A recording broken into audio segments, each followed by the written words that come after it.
Hi friends, welcome to my channel. இது என்னோட Wednesday vlog.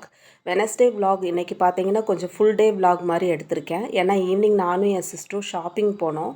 So அந்த வீடியோ கிளிப்ஸும் இதோட ஆட் பண்ணியிருக்கேன் ஃப்ரெண்ட்ஸ். இந்த வீடியோவை முழுசாக பாருங்கள். உங்களுக்கு என் சேனல் பிடிச்சிருந்ததுன்னா என் சேனலை ஒரு லைக் பண்ணி ஒரு சப்ஸ்கிரைப் பண்ணிடுங்க ஃப்ரெண்ட்ஸ்.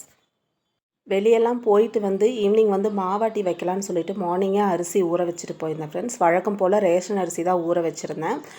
அது ஊற வச்சுட்டு அதுக்கப்புறம் காலையில் சாப்பாடு பார்த்திங்கன்னா தக்காளி சாதம் பண்ணியிருந்தேன்.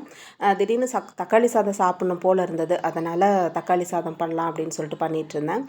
தக்காளி சாதம் எனக்கு பார்த்திங்கன்னா சில டைமில் வந்துட்டு வெறும் கடுகு, கடலைப்பருப்பு, உளுந்து பருப்பு நிறையா போட்டு அந்த பட்டை, கிராம்பு, சீரகம், இஞ்சி, பூண்டு அதெல்லாம் எதுவுமே போடாமல் சும்மா இது தக்காளி மட்டும் போட்டு வணக்கி சாப்பிட்றது எனக்கு ரொம்ப பிடிக்கும். 2 பூண்டு பல் மட்டும் தட்டி போட்டுக்குவேன். அந்த மாதிரி தான் இன்றைக்கி பண்ணிகிட்ருந்தேன். அதுக்கப்புறம் பார்த்திங்கன்னா வீடியோ எடுத்துகிட்டே ஃப்ளேம் ஹையில் வச்சுருப்பேனாட்டிருக்கு ஃப்ரெண்ட்ஸ். எல்லாம் கொஞ்சம் கருகி போயிடுச்சு. இருந்தாலும் பரவாயில்ல, அதுவும் ஒரு டேஸ்ட்டாக நல்லா தான் இருக்கும். இந்த பிஸ்கெட்டோட கார்னர்லையெல்லாம் ஒரு கருப்பு இருக்கும். அதுக்கப்புறம் ப்ரெட்டோட கார்னர்லையெல்லாம் ஒரு கருப்பு இருக்கும்ல ஃப்ரெண்ட்ஸ். அதெல்லாம் ரொம்ப நல்லாயிருக்கும். உங்களுக்கும் அது பிடிக்குமா என்னன்னு சொல்லுங்கள். அதுக்கப்புறம் முட்டை வழக்கம் போல் முட்டை வேக வச்சு கொத்தமல்லி சட்னி மட்டும் கொஞ்சம் செஞ்சுருந்தேன் தக்காளி சாப்பாடுக்கு தொட்டுக்கிறக்கு. அது சாப்பிட்டுட்டு அப்புறம் என் சிஸ்டர் வந்துட்டா. ஒரு 11 o'clock போல் என் சிஸ்டர் வந்துட்டா. அவள் பார்த்திங்கன்னா அங்கே அம்மா வீடு அங்கே சொன்னேன் இல்லையா, அந்த வீடு ஓரத்தில் பார்த்திங்கன்னா சில மூலிகை செடியெல்லாம் இருக்குதுன்னு சொல்லிட்டு இருந்தா. அதெல்லாம் கொஞ்சம் பிச்சுட்டு இருந்தா. குழந்தைங்களுக்கு சளிக்கு நல்லது அப்படின்னு சொல்லிட்டு அது எல்லாம் பிச்சுட்டு இருந்தா. அதுக்கப்புறம் 2 பேர் டீ ஒன்று அவளுக்கு போட்டு கொடுத்துட்டு 2 பேர் கிளம்பலாம் அப்படின்னு சொல்லிட்டு கிளம்பிட்டோம். ஒரு 12 o'clock அந்த மாதிரி ஆயிடுச்சு. 12:30 இருக்கும். கிளம்பிட்டோம். சரி டிமார்ட் தான் போகலாம் அப்படின்னு சொல்லிட்டு பிளான் பண்ணியிருந்தோம். அம்மாவும் கொஞ்சம் புது வீடு வரனால கொஞ்சம் திங்ஸ் எல்லாம் தேவைப்பட்டது. எனக்கும் வந்து பில்லோஸ் அப்புறம் விண்டோ கர்டன் எல்லாம் தேவைப்பட்டது. சரி அதெல்லாம் வாங்கலாம் அப்படின்னு சொல்லிட்டு டிமார்ட் தான் போயிருந்தோம். 12:30ங்கிறனால கொஞ்சம் ரஷ் இல்லை ஃப்ரெண்ட்ஸ். ஈவினிங் டைமெல்லாம் நல்லா ரஷ்ஷாக இருக்கும். நம்ம பார்த்து செலக்ட் பண்ணி எடுக்க முடியாது.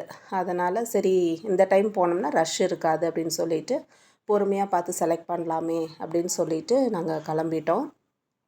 ஃபஸ்ட்டு பார்த்திங்கன்னா பில்லோ தான் எடுத்திருந்தோம் எனக்கு. பரவாயில்ல, பில்லோலாம் ரேட்டு கம்மியாக இருந்தது. நல்லா இந்த குஷன் பில்லோ மாதிரி அந்த மாதிரி இருந்தது ஃப்ரெண்ட்ஸ். அது பார்த்திங்கன்னா 2 காம்போ வந்துட்டு 399 அந்த மாதிரி இருந்தது. ஸோ எனக்கு ஸ்க்ரீன் துணி வாங்கியாச்சு. அப்புறம் போனதை மட்டும் வாங்கிட்டு வருமாம்மா ஃப்ரெண்ட்ஸ். வாங்குகிறோமோ இல்லையோ அது ஃபுல்லாக ஒரு தடவை பார்த்துட்ருப்போம். அந்த மாதிரி தான் நேற்று நானும் பண்ணேன். அப்புறம் என் சிஸ்டர் வந்து பேக் பார்த்துட்டு இருந்தா ஃப்ரெண்ட்ஸ். பேக் வேணும் அப்படின்னு கேட்டுட்ருந்தா. சரி ஓகே, ஒரு பேக்கும் ஒரு பர்ஸும் ஒன்று வாங்கினா. இதுவும் பார்த்திங்கன்னா ரொம்ப அஃபோர்டபுள் தான். 149 தான் இந்த பேகு. ஸோ அதுவும் அதுக்கு மேட்சாக ஒரு பர்ஸும் வாங்கினா. பொம்மைக்கிட்ட போயிட்டு ரொம்ப ஆசைப்பட்டுட்டு அதை பார்த்துட்டு இருந்தா ஃப்ரெண்ட்ஸ். சின்னதுலலாம் பார்த்திங்கன்னா அம்மா அப்பா கூட எப்போ நாங்கள் ஷாப்பிங் வெளியே போனாலும் வரும்போது ஒரு பொம்மையோடு தான் வருவாள். அந்த அளவுக்கு அவளுக்கு பொம்மை ரொம்ப பிடிக்கும். இப்போ பெருசு ஆனாலும் அவள் வந்துட்டு அது பொம்மைக்கிட்ட நின்று பார்த்துட்டு இருந்தா.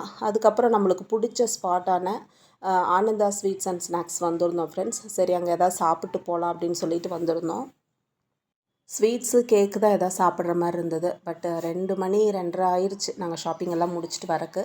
சரி ஓகே, சாட் ஐட்டம் எதாவது சாப்பிட்லாம் அப்படின்னு சொல்லிட்டு மசாலா பூரியும் பானிபூரியும் வாங்கியிருந்தோம். 2 பேருமே ஷேர் பண்ணி சாப்பிட்லாம் அப்படின்ட்டு அதுதான் வாங்கியிருந்தோம். ஃப்ரெண்ட்ஸ் இங்கே வந்துட்டு பானிபூரி வந்து அவ்வளோ சூப்பராக இருக்கும். அந்த சென்டரில் இப்போ நான் மோல்ட்ரிங்களா அந்த ப்ரௌன் கலர் மாதிரி இருக்குது. அது வந்துட்டு புளியும் வெல்லமும் போட்டு பண்ணியிருப்பாங்க. ஒரு மாதிரி ஸ்வீட்டாக இருக்கும். ஸோ அது ஃபுல்லாக காலி பண்ணிவிட்டு சரி ஒரு பூஸ்ட் மைசூர் பாக்கு ஒன்று சாம்பிள் தந்தாங்க, நல்லா இருந்துச்சு. அதையும் ஒரு பீஸ் வாங்கி சாப்பிட்டுட்டு வீட்டுக்கு வந்தாச்சு. அம்மா வீட்டுக்கு போய் அம்மாவோட திங்ஸ் எல்லாம் கொடுத்துட்டு நாங்கள் எங்கள் வீட்டுக்கு வந்துட்டோம். வந்துட்டு ஈவினிங் ஒரு 5 o'clock போல் ஆயிடுச்சு. சரி மாவு அரைச்சி வச்சிடலாம் அப்படின்னு சொல்லிட்டு மாவும் அரைச்சி வச்சாச்சு நாளைக்கு டிஃபனுக்கு. இதுதான் நான் வாங்கின பில்லோ ஃப்ரெண்ட்ஸ். 2 பில்லோ வாங்கியிருந்தேன். ரொம்ப நல்லா இருந்துச்சு. குஷன் பில்லோ சொன்னேன் இல்லையா, 399 அப்படின்னா அது. அதுக்கப்புறம் விண்டோ கர்டைன்ஸ் வாங்கியிருந்தேன் ஃப்ரெண்ட்ஸ். விண்டோ கர்டைன்ஸ் பார்த்திங்கன்னா உங்களுக்கு 149 வருது ஒரு பீஸு. எங்கள் வீட்டில் 4 ஜன்னலுங்கிறனால 4 பீஸு அந்த விண்டோ கர்டன் வாங்கியிருந்தேன். ரொம்ப குவாலிட்டியாக இருந்துச்சு ஃப்ரெண்ட்ஸ். கொஞ்சம் வெளிச்சமாக இருக்கிறதெல்லாம் கொஞ்சம் உள்ளே வராது, அந்த மாதிரி ரொம்ப நல்லா இருந்துச்சு ஃப்ரெண்ட்ஸ். இந்த விலாக் இந்த மாதிரி பிடிச்சிருந்ததுன்னா என்னோடய சேனலை சப்ஸ்கிரைப் பண்ணி வச்சுக்கோங்க.